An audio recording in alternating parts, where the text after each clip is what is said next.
with Bryan Helmer, VP of Hockey Ops. And look, we were with you guys in Toronto, the end of the regular season. You start the playoffs, and somebody tells you, Game 7, you guys are going to be in Game 7 of the Calder Cup Finals. Of course you take it, but there's been a lot of things that happened up to this point.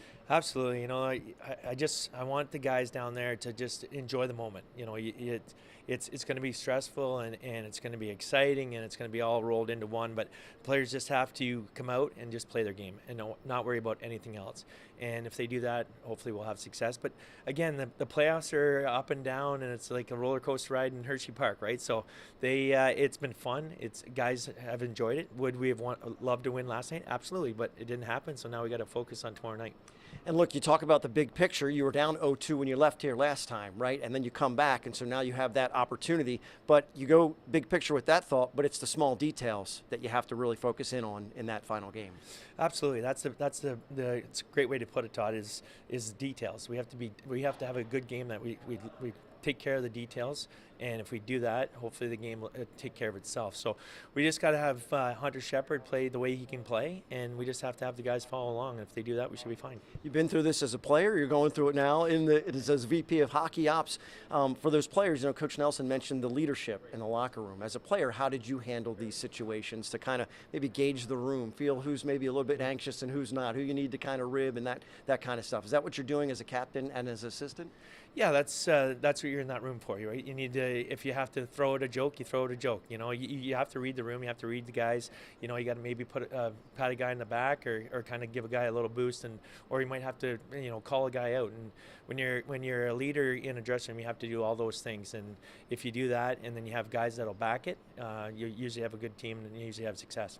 The AHL calendar goes to the first day of summer, and you guys are taking it all the way to the distance for that. You put this hockey family together, and hockey family, their families, by at this point, with that much time together. What's special about this particular family and what you found out about these guys?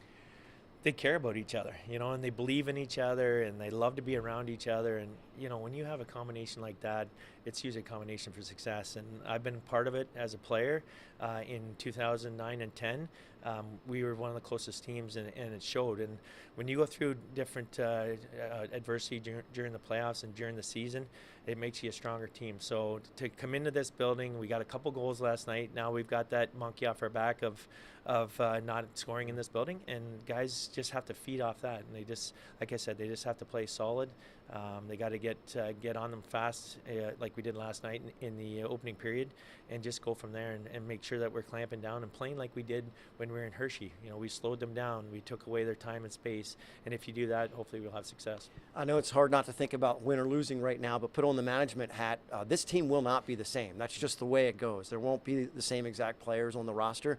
And then you got to make some decisions quickly. I mean, things carry over fast. Guys got to find new homes, whatever it may be for new teams. What's happening with you? How quickly will things transition for you? Because like I said, you guys have taken this all the way to the end of the AHL calendar. Yeah, it's going to happen pretty quick. The NHL draft's coming up towards the end of June here, and then opening free agency on July 1st. And so it's going to happen quick.